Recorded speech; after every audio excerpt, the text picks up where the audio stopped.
정치권 이슈 살펴봅니다. 김관호 계명대 교수, 신성범 전 의원 두 분과 함께합니다. 안녕하세요. 어서 오세요. 먼저요. 저 여론조사 결과 한국갤럽에서 오늘 나온 게 있어서 그거 짤막하게 좀 얘기 좀 해보도록 하겠습니다. 그 서울과 부산, 울산, 경남 지역에 대한 한국갤럽의 여론조사 결과가 나왔는데요. 준비가 안 돼 있습니까? 그러면요. 다른 얘기를 준비가 됐다고 하네요. 네. 화면을 보시면 지금 왼쪽이 이제 서울이고요. 오른쪽이 부산, 울산, 경남인데 먼저 서울 얘기 좀 해보겠습니다. 이게 한 주 사이에 정당 지지율의 지역별 편차거든요. 더불어민주당 같은 경우는 이제 지난주 34%에서 이번 주 28%로 좀 빠졌고요. 반면에 국민의힘은 26%에서 30%로 올랐습니다. 저 부분에 대해서 좀 여러 가지 일주일 사이에 많은 요건들이 있었기 때문에 그런 것들이 좀 반영된 게 아닌가 싶은데 어느 쪽에 좀 주목해야 되겠습니까? 가장 직격탄은 LH 사건일 수밖에 없을 것 같아요. 그래서 지금 민주당이 사실상 LH의 어떤 문제의 어떤 책임 소재를 거기에 시민들이 묻고 있다라고 보는 것이고 그런 차원에서 지금 한 6%가 빠진 거 아니에요, 서울에서? 그런데 반해서 국민의힘은 올라간 비율이 4% 정도뿐이 안 됩니다. 네. 근데 그 이유가 이제 부산, 울산 같은 경우 10%쫙 올라갔어요. 네. 왜 그러면 이 서울에서는 국민의힘이 제한적으로 올라갔느냐? 상대적 이익을 좀 못 본 거죠. 네. 아직도 야권 단일화가 혼돈의 상태에 있다. 그러니까 그런 어떤 이 혼돈의 상황이 국민의힘에게 많이 쏠리는 어떤 지지 세력을 제한시키고 있는 그런 효과로 해석을 할 수가 있을 것 같고요. 반면에 이제 부산, 울산, 경남 지역에서는 10% 굉장히 올랐죠. 네. 이거는 이제 후보가 이제 규정이 된 것이고 더불어민주당도 3% 올랐어요. 이거는 네. 이제 일종의 불확실성이 양쪽이 다 사라지면서 네. 양쪽 진영의 어떤 지지 세력이 각각 결집했다. 뭐 이렇게 지금 보여줄 수 있는 상황이고요. 예. 그렇다고 해서 이 지지율이 계속 유지될 것이다라고 저는 보진 않습니다. 지금부터가 사실 어떻게 보면은 보선의 레이스가 시작된 거기 때문에 예. 그 상황 속에서 여러 가지 변수들이 나타나면서 등락을 거듭할 가능성이 매우 높다 이렇게 봅니다. 예. 예, 서울과 부울경 지역의 어떤 정당 지지도의 움직임 어떻게 좀 보셨는지요? 그래서 교수님 말씀이 정확한 것 같아요. 그러니까 결국은 이제 눈여겨봐야 될 게 서울에서는 민주당이 빠진 게 6%가 좀 예. 폭이 큰 거고 오히려 부울경에서는 국민의힘이 올라간 게 10% 폭이 큰 거다. 다시 네. 말하면 저울로 부산, 울산, 경남에서는 국민의힘 지지자층이 서서히 결집을 하고 있다는 게 수치로 뚜렷이 드러나고 있다. 서울에서는 오히려 더불어민주당에 빠지는 수치가 훨씬 높게 나타나는 거. 국민의힘 올라가는 것보다 저 대목도 심상치 않다. 전반적으로 보면 LH 여파가 크다. 결국은 근데 이게 단순하지는 않은 게 단순한 LH뿐만 아니라 좀 쌓였던 그간의 과정, 그러니까 이 정부의 잘못에 대한 평가 이런 게 축적되면서 했기 때문에 제가 네. 볼 때는 저는 교수님과 달리 조금은 데미지가 어떻게 보면 충격이 좀 오래 갈 수 있다고 봐요. 쉽게 예. 반전 안 될 겁니다. 예. 그러면요. 보궐선거 얘기 본격적으로 해보도록 하겠습니다. 야권 단일화 굉장히 지금 진통이 이어지고 있습니다. 오늘이 사실 보궐선거 후보 등록 마감일인데 어제부터 시작해서 오늘 오전에 안철수 후보가 다 양보하겠다라고 기자회견을 했고요.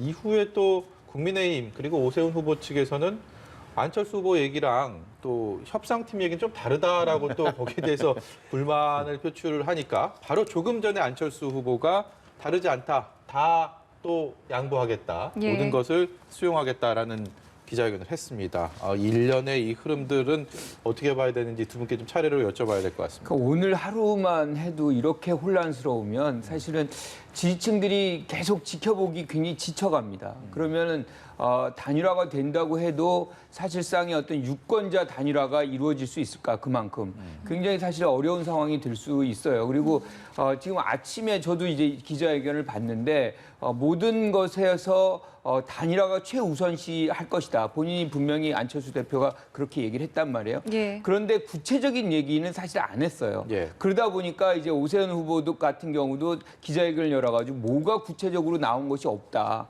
협상팀 얘기랑 좀 다르다. 이러면 이제 또 다시 깨지는 느낌이었는데 네. 방금 전에 지금 안철수 대표가 다시 모든 것을 다 수용하겠다라고 얘기를 했어요. 그런데 이제 그것들이 실질적으로 협상팀에도 그대로 전달이 돼서 예. 예컨대 지금 오세훈 그러니까 국민의힘당에서 요구하는 뭐 반반씩 그 적합도 그다음에 경쟁력 반반씩 하고 그리고 이제 10% 유선 전화 것을 예. 포함하는지 가장 핵심적인 건 사실 유선 전화를 포함시키느냐의 여부거든요. 네. 그러니까 이거를 실질적으로 해보면 유선 전화에서는 나타나는 것들이 오세훈 후보에 굉장히 유리합니다. 왜냐하면 노령층 그리고 예컨대 이제 보수층이 그 부분에서 많이 이제 유리하게 나오고 있고 네. 100% 무선 전화를 할 경우에는 안철수 대표가 유리한 걸로 지금 나오고 있기 때문에 이거는 사실 어떻게 보면 양보하기 굉장히 어려운 부분을 만약에 이 안을 그대로 수용을 한다 그러면 안철수 대표가 사실은 굉장히 크게 양보하는 거가 됩니다. 그래서 그건 좀 더 지켜봐야 되겠지만 그 디테일에 관해서 일단 협상팀이 뭔가를 시작할 거 아니에요? 예. 이건 뭐 아무리 후보라 그러지만 그걸 다 협상을 본인이 하는 것이 아니니까 예. 끝까지 가봐야 될 것 같습니다. 예. 제가 볼 때는 정말 그 안철수 후보가 굉장히 양보한 거예요. 이 부분은 정말 어떻게 본다면 정말 대승적 결단이라는 흔히 언론이 쓰는 표현이 좀 아깝지 않을 정도로 안철수 후보 오랜만에 통 큰 모습을 보여줬다고 봐요. 이거는 분명히 인정해 줘야 돼요. 네. 다시 말하면 지금까지 쟁점이 됐던 게 결국 말씀하신 대로 유선전화 10%를 넣을 거냐 말 거냐, 뭐 10%냐 5%냐 있습니다만 다 받아들인다 해서 10% 들어가는 거고, 그럼 경쟁력이냐 적합도 조사냐. 다시 말해 제가 볼 때는 한 군데에서 두 군데 여론조사 기관 두 군데서 할 텐데 한 여론조사 기관에서는 적합도, 한 여론조사 기관에서는 경쟁력이 1000명씩 2000명을 해서 결론 내리는 걸로 저는 이렇게 귀결이 될 거라 봐요. 저는 저 대목이 결국은 어떻게 보면은 좀 통 크게 양보하는 안철수 대표의 정치적 승리가 귀결될 가능성이 높다라고 예. 봐요. 그럼에도 이 우려에 대해서 본인도 생각을 안 할 수는 없었을 것 같은데요. 분명히 있었겠죠. 근데 제가 볼때 많은 시민들 적어도 이번만큼은 야권이 좀 서울시장 가져와야 되겠다고 생각했던 야권 지지 성향의 유권자 입장에서는 조마조마했잖아요. 근데 예. 이렇게 싸울 일이 아니다. 5%냐 10%냐 적합도냐 경쟁이냐 조사 이런 거하고 싸우지 말고 먼저 양보하는 사람이 이기는 사람이다라는 소리가 나올 정도로 19일 날 뭐 오늘입니다만을 넘기게 될까 노심초사했잖아요. 그 대목에 대해서는 적어도 대승적 결정을 내린 안철수 후보의 큰 모습이 크게 비친다. 정치적으로 어떻게 승리했을 가능성이 높다고 저는 감히 말씀드리고 싶어요. 오히려 여기서 작은 문제를 제기하는 게 좀 어떻게 작아 보이거든요. 작아 보인다 그럴까? 정치적으로 보면 소승적으로 보이는 이런 대목에서 안철수 후보가 상당히 저는 좀 결정을 잘했다고 봐요. 양측이 원했던 가장 최선의 시나리오, 그러니까 후보 등록이 시작하기 전에 단일화를 하는 것은 이제 수포로 돌아갔고, 그렇다면 이제 시간적으로 안철수 후보가 얘기했던 22일 월요일까지 단일화가 될 것이냐, 아니면 공식 선거 운동이 개시되는 다음 주 목요일 25일, 그리고 더 늘어져서 투표용지가 인쇄되는 29일까지도 이어질 수 있느냐, 이 부분들도 좀 봐야 되지 않겠습니까? 아니 그게 예. 오늘 만약에 내일하고 모레 이렇게 토요일, 일요일 날 여론조사를 해서 만약에 합의한 대로 합의가 되면 하면 월요일 날. 22일 날, 월요일 날 된다는 의미가 바로 25일 날 공식 선거운동 시작 전에 단일화를 완료하겠다는 네. 뜻이거든요. 네. 다시 말하면 25일부터는 아시는 대로 25일 00시부터 뭐 박영선 후보나 누구든 모든 사람이 다 마이크를 잡고 유세차를 타고 그렇죠. 다니면서 공식 활동이 시작된단 말이에요. 예.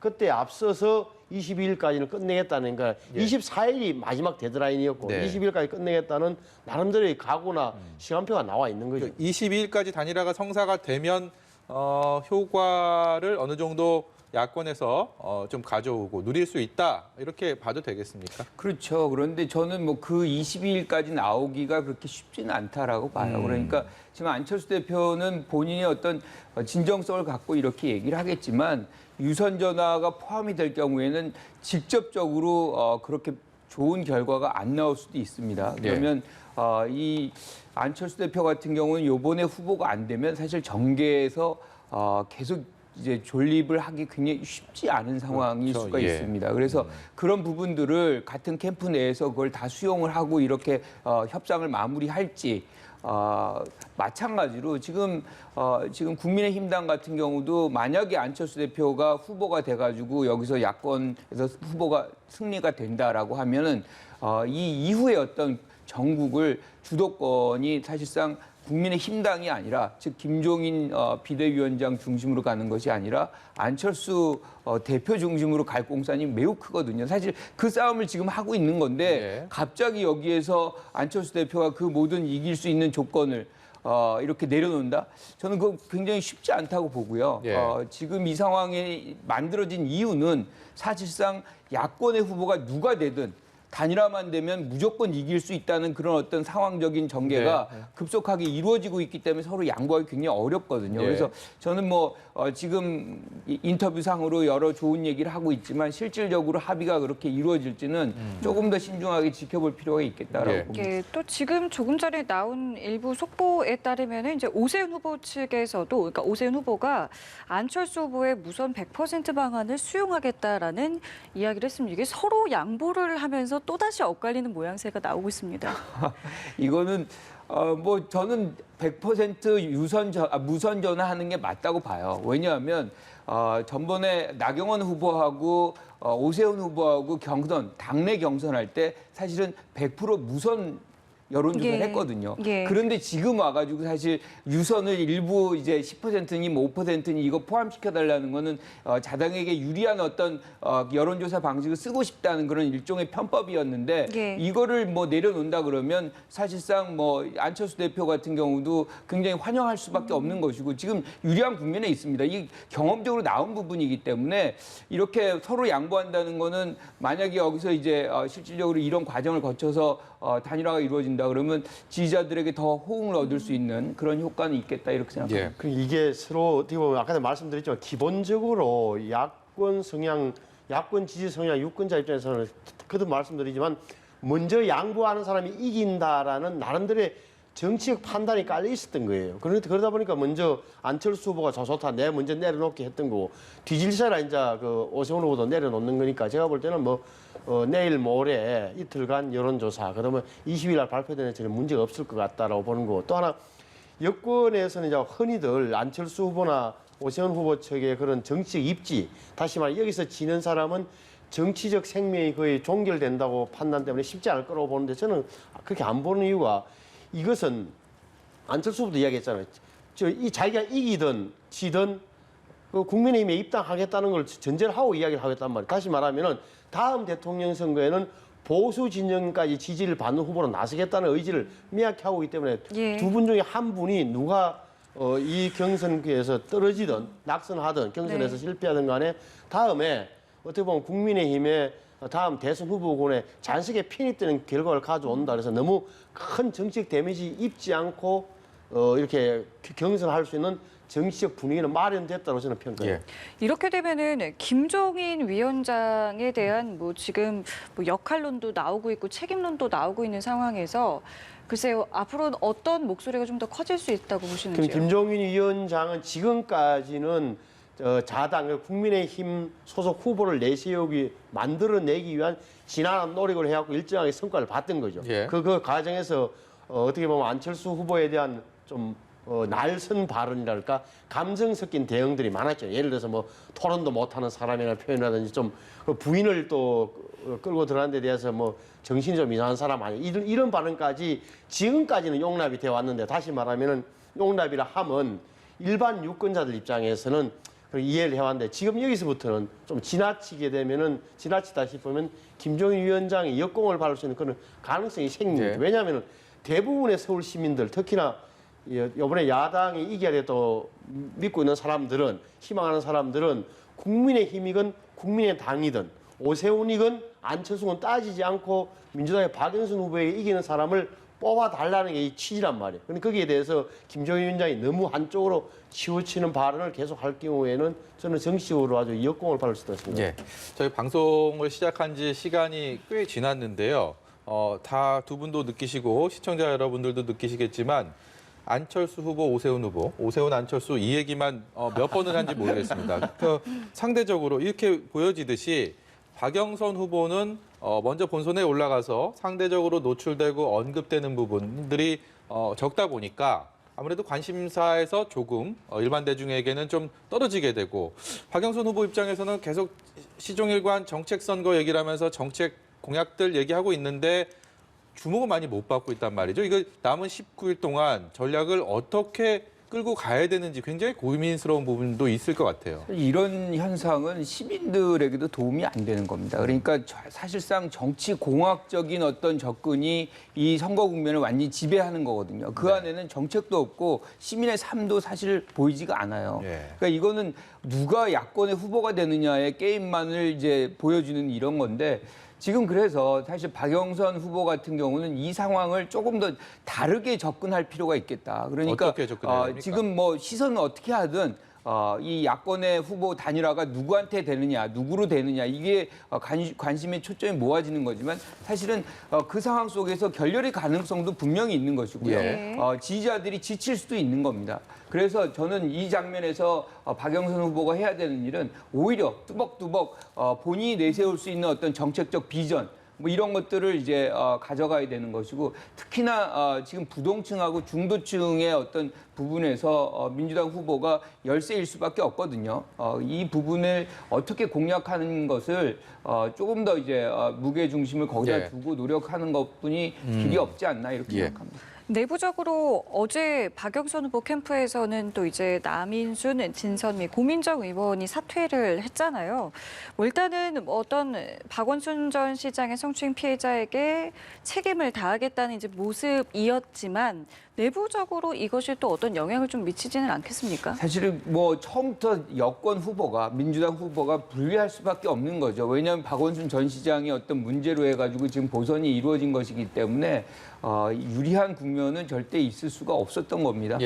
저는 좀 아쉬운 부분은 사실 그 부분을 선제적으로 이제 박영선 후보가 되는 상황 속에서 좀 정리하고 사과할 거 하고 조치할 거 하고 뭐 이런 부분들이 좀 있었으면 하는 그런 부분이 있었는데 아쉽게도 이제 그것들이 뒤늦게 이렇게 정리가 되는 장면이 있어요. 하지만 아직 선거 기간은 좀 남아 있습니다. 그리고 3명의 어떤 부분들이 지금 스스로가 사퇴를 했기 때문에 이 부분은 저는 어느 정도 일단락 돼가는 상황이라고 봐요. 그래서 오히려 지금 박영선 후보 같은 경우는 하루 이틀 쉬더라도 이 분위기, 이 흐름을 좀 끊어내는 어떤 상황을 만들어내는 그런 노력이 좀 필요하다. 이렇게 계속 뭔가 야권의 단일화의 어떤 국면이 이 선거 국면을 계속해서 이끌고 가는 그리고 끌려다니는 이런 것보다는 본인이 주도할 수 있는 뭔가를 단초를 만들어내는 계기를 좀 만들 필요가 있겠다. 이렇게 생각합니다. 이번 선거의 가장 큰 변수로 꼽히는 LH 투기 의혹 관련해서 이 3기 신도시 토지거래 공무원 공기업 28명 정부에서 오늘 또 2차 조사 결과 적발을 했는데 조사는 계속 이루어지고 있고 경찰의 강제 수사도 진행되고 있습니다. 오늘 정부의 발표는 어떻게 보셨습니까? 우선 한 8천 몇백 명 조사해서 23명 나왔다는 발표를 방금 봤는데 그러니까 제가 눈에 띈 것은 예를 들어서 이제 그 지자체 공무원들이 꽤 많더라고요. 광명이라든지 안산시청, 시흥, 뭐 또 하남시청 이런 분들이 역시나 근데 1차하고 똑같은 게 결국 이제 본인들 조사한 거니까 우리가 하는 말로 뭐 차명 계좌를 이용하는 그런 건 도저히 잡아낼 수 없. 1차하고 똑같은 거다라고 보고 다 좋아요. 뭐 이 전수를 다 조사했으니까 뭐 이런 숫자도 또 뭐 적지 않다고 평가할 수 있겠지만 많은 사람들 보기에는 고개가 갸우뚱하는 게 이것만 있겠어라고 이제 물음을 던질 수밖에 없으니까 어차피 또 이제 수사로 넘어가서 밝혀낼 대목이긴 한데 다 좋은데 저는 항상 이 이야기하는 게 여기 이 대목에서 항상 걸려요. 전수조사라는 게 겉으로 보기에는 화려하지만 내용이 별로 없다. 그것은 말씀드리지만 이것은 수사라는 게 어떤 방향성을 보고 단서를 찾아서 하나하나씩 꽤 맞춰가는 게 수사인데 이런 식으로 전수조사는 것은 국민에게 보여주기밖에 안 된다. 그리고 국민들이 기대가 높아지는 상황에서 더 실망만 클 거다. 그래서 다시 한 번 더 제대로 수사하라는 말씀을 들 수밖에 없는 거고 특히나 이제 앞으로 유심히 봐야 될 게 제가 쭉 관찰해 본 바에 의하면은 이런 사안일수록 지자체 공무원들이 연루될 가능성이 높습니다. 왜 그러냐면은 정보가 어차피 중앙정부의 정책이라는 게 지방 정부의 정책을 또 구현돼야 되고 정보도 뭐 미리 알 수밖에 없고 또한 지방 토백이들이 공무원에 많고 정보도 서로 교환하는 그런 서클들이 많이 형성돼 있다. 네. 그래서 생각보다 지방 공무원들이나 지방 의원들 사이에서 이런 분이 많이 나올 가능성이 높다. 네. 그리고 제가 그때 말씀드린 현직 국회의원들은 사실은 그 정도 수준이 넘어섰다고 제가 계속 이 자리에서 강조했던 이유가 그 정도 정보를 갖고 땅을 살 국회의원들은 한두 명이 있을 거다. 하지만 그 한두 명 잡으려고 전체 의원을 전부 다시 조사 대상에 수사 대상에 포함시키는 것은 좀 졸렬한 처사다라는 말씀을 거듭드리고 싶습니다. 예. 저는 이번에 어떤 계기를 크게 가져가야 된다고 보거든요. 그냥 LH에 국한되는 것이 아니라 공직자의 어떤 부동산 투기를 완전히 예. 근절해내는 계기로 삼아야 된다. 그래서 박영선 후보가 지금 특검을 주장했고 그 부분에 관해서 사실 여야가 지금 받아들이는 거 예. 아닙니까? 그리고 전수조사 그리고 야권이 주장하는 국정조사까지 다 받아들인다. 지금 오늘 뭐 두 번째 발표한 것은 시작에 불과하다고 생각해요. 그러니까 지금 뭐 합동 수사팀도 있는 것이고 거기에다가 특검, 뭐 국정조사 이렇게 단계적으로 가게 되면 예. 사실상 이 문제가 드러날 수 있는 데까지 끝까지 다 갈 겁니다. 그리고 지금 오늘도 정부에서 총리가 발표했지만 모든 공직자가 사실상 뭐 부동산에 관련해서 신고를 하고 또 매매할 때는 신고하는 그런 절차들을 다 가져가게 지금 하고 있기 때문에 저는 뭐 이 부분에서 국회의원이라 그래가지고 여기서 빠져서는 안 되는 거죠. 사실상 뭐 국토위라고 그러면은 그것 어떤 부동산과 관련해서는 가장 정보가 많을 수가 있거든요. 그래서 국회의원 플러스 또 그 정보를 공유하는 우리가 얘기하는 이제 보좌진들도 많잖아요. 그분들까지 사실은 죄송하지만 다 포함을 해서 네. 사실상 공직자들이 모두 다 점검을 받는 그런 계기가 돼야 된다 이렇게 예. 생각합니다. 오늘 말씀 여기까지 들어야 될 것 같네요. 예, 지금까지 김관호 계명대 교수, 신성범 전 의원이었습니다. 고맙습니다. 감사합니다.